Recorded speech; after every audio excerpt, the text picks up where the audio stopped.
یہ اختلاف اتنا بڑھا کہ نوبت قتال تک آن پہنچی، تلواریں میان سے نکل آئی۔ اتنے میں ابو امیہ مخزومی جو قریش کے معمر شخص تھے اٹھے اور کہنے لگے ہمارے درمیان اس نزاع کا فیصلہ وہ شخص کرے گا جو کل سب سے پہلے بنو شیبہ دروازے سے حرم میں داخل ہوگا۔ اس بات پر سب متفق ہو گئے۔ ادھر فیصلہ خداوندی ہو چکا تھا کہ اس کے ہونے والے نبی محمد صلی اللہ علیہ وآلہ وسلم اس شرف سے بہربر ہوں گے۔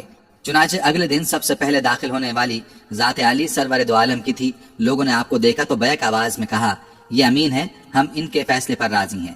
آپ صلی اللہ علیہ وآلہ وسلم کو صورتحال سے باخبر کیا گیا۔ آپ صلی اللہ علیہ وآلہ وسلم نے ایک چادر طلب کی اور دست مبارک سے حجر اسود کو اٹھا کر اس کے درمیان رکھ کر فرمایا ہر قبیلے کے سردار چادر کے کونوں کو پکڑ کر اس کو وہاں تک پہنچا دے۔ تب آپ صلی اللہ علیہ وآلہ وسلم نے دست مبارک سے اس پتھر مبارک کو اٹھا کر اس کی جگہ پر نصب فرما دیا۔ آپ کے حکیمانہ فیصلے پر سب نے رضامندی اور خوشی کا اظہار کیا۔ کعبے کی دیوار کے جس گوشے میں یہ نصب کیا گیا اسے رکن حجر اسود کہتے ہیں۔ کعبہ شریف کی دیوار میں اس پتھر کے ٹکڑے جڑے ہوئے ہیں۔ شروع میں ایک ہی ٹکڑا تھا، مگر کرامتی اور ان کے بعد کچھ ایسے حادثے پیش آئے جن کا تفصیلی تذکرہ ہم اوپر کر چکے ہیں۔ ان کی وجہ سے اس کا ظاہری حصہ ٹوٹ گیا۔ اب اس کے چھوٹے چھوٹے 8 ٹکڑے ہیں۔ ان کا سائز مختلف ہے۔ بڑا ٹکڑا کھجور کے برابر ہے۔ ان ٹکڑوں کو ایک پتھر کے بڑے بڑے ٹکڑوں میں جوڑا گیا ہے اور پھر اس پر چاندی کا فریم لگا دیا گیا ہے۔ یہی وہ ٹکڑے ہیں جن کو بوسہ دینا مسنون ہے، نہ کہ وہ بڑا پتھر جس میں یہ جڑے گئے ہیں، اور نہ چاندی کا وہ خول جو بڑے پتھر پر چڑھایا ہوا ہے۔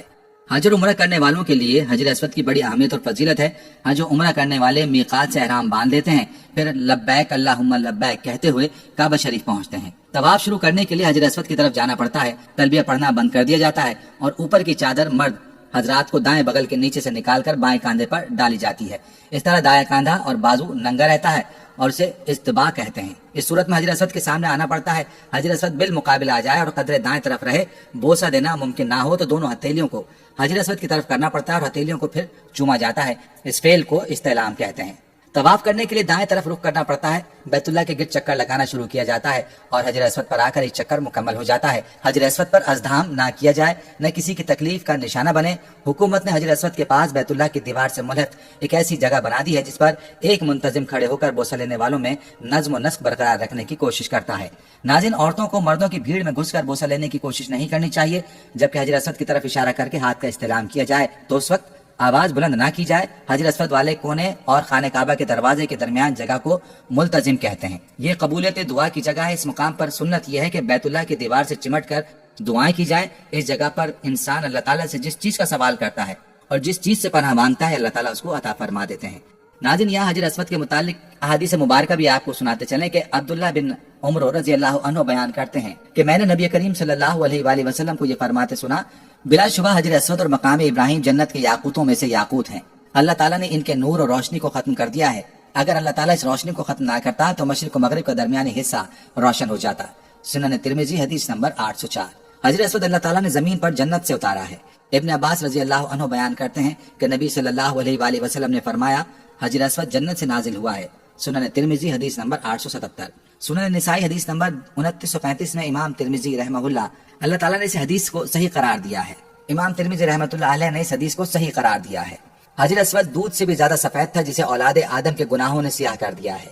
ابن عباس رضی اللہ تعالیٰ عنہ بیان کرتے ہیں کہ رسول اکرم صلی اللہ علیہ وآلہ وسلم نے فرمایا حجر اسود جنت سے آیا تو دودھ سے بھی زیادہ سفید تھا اور اسے بنو آدم کے گناہوں نے سیاہ کر دیا ہے۔ حجر اسود روز قیامت ہر اس شخص کی گواہی دے گا جس نے اس کا حق کے ساتھ استلام کیا۔ ابن عباس رضی اللہ عنہ بیان کرتے ہیں کہ نبی صلی اللہ علیہ وآلہ وسلم نے حجر اسود کے بارے میں فرمایا اللہ کی قسم اللہ تعالیٰ اسے قیامت کو لائے گا تو اس کی 2 آنکھیں ہوں گی جن سے یہ دیکھے اور زبان ہوگی جس سے بولے، اور ہر اس شخص کی گواہی دے گا جس نے اس کا حقیقی استلام کیا۔ سنن ترمذی حدیث نمبر 961، سنن ابن ماجہ حدیث نمبر 2944۔ امام ترمذی نے اس حدیث کو حسن کہا ہے اور حافظ ابن حجر نے فتح الباری میں اس کی تقویت بیان کی ہے۔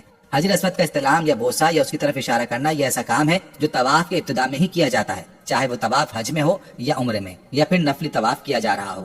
جابر بن عبداللہ رضی اللہ تعالیٰ عنہ بیان کرتے ہیں کہ رسول اکرم صلی اللہ علیہ وآلہ وسلم جب مکہ مکرمہ تشریف لائے تو حجر اسود کا استلام کیا اور پھر اس کے دائیں جانب چل پڑے اور 3 چکروں میں رمل کیا اور باقی 4 میں آرام سے چلے۔ صحیح مسلم حدیث نمبر 1218۔ حجر اسود کا استلام یہ ہے کہ اسے ہاتھ سے چھوا جائے، نبی صلی اللہ علیہ وآلہ وسلم نے حجر اسود کا بوسہ لیا اور امت بھی نبی صلی اللہ علیہ وآلہ وسلم کی اتباع میں اسے چومتی ہے۔ اگر اس کا بوسہ نہ لیا جا سکے تو اپنے ہاتھ کسی چیز سے استلام کر کے اسے چوما جا سکتا ہے۔ نافع رحمۃ اللہ علیہ بیان کرتے ہیں کہ ابن عمر رضی اللہ تعالی عنہما نے حجر اسود کا استلام کیا، پھر اپنے ہاتھوں کو چوما اور فرمانے لگے میں نے جب سے نبی صلی اللہ علیہ وآلہ وسلم کو یہ کرتے دیکھا ہے میں نے اسے نہیں چھوڑا۔ صحیح مسلم حدیث نمبر 1268۔ ابو طفیل رضی اللہ تعالیٰ عنہ بیان کرتے ہیں کہ میں نے رسول اکرم صلی اللہ علیہ وآلہ وسلم کو دیکھا کہ آپ بیت اللہ کا طواف کر رہے تھے اور حجر اسود کا چھڑی کے ساتھ استلام کر کے چھڑی کو چومتے تھے۔ صحیح مسلم حدیث نمبر 1275۔ ناظرین اگر استلام سے بھی عاجز ہو تو اشارہ کرے اور اللہ اکبر کہے۔ ابن عباس رضی اللہ تعالیٰ عنہما بیان کرتے ہیں کہ رسول اکرم صلی اللہ علیہ وآلہ وسلم نے اپنے اونٹ پر طواف کیا تو جب بھی حجر اسود کے پاس آتے تو اشارہ کرتے اور اللہ اکبر کہتے۔ صحیح بخاری حدیث نمبر 4987۔ ناظرین حجر اسود کو چھونا گناہوں کا کفارہ ہے۔ اس کے بارے میں ابن عمر رضی اللہ تعالی عنہما بیان کرتے ہیں کہ نبی صلی اللہ علیہ وآلہ وسلم نے فرمایا ان کا چھونا گناہوں کا کفارہ ہے۔ سنن ترمذی حدیث نمبر 959۔ امام ترمذی نے اسے حسن اور امام حاکم نے صحیح قرار دیا اور امام ذہبی نے اس کی موافقت کی ہے۔ ناظرین حجر اسود کی فضیلت کے لیے یہ بات کافی ہے کہ نبی کریم صلی اللہ علیہ وآلہ وسلم کا دست مبارک اور ہونٹ مبارک اس پر لگے ہیں۔ صحیحین میں مذکور ہے کہ عمر بن خطاب رضی اللہ عنہ نے حجر اسود کو بوسہ دیا اور فرمایا مجھے یقین ہے کہ تو ایک پتھر ہے جو نقصان دے سکتا ہے اور نہ نفع۔ اگر میں نے رسول اللہ کو تجھے بوسہ کرتے ہوئے نہ دیکھا ہوتا تو تجھے کبھی بوسہ نہ دیتا۔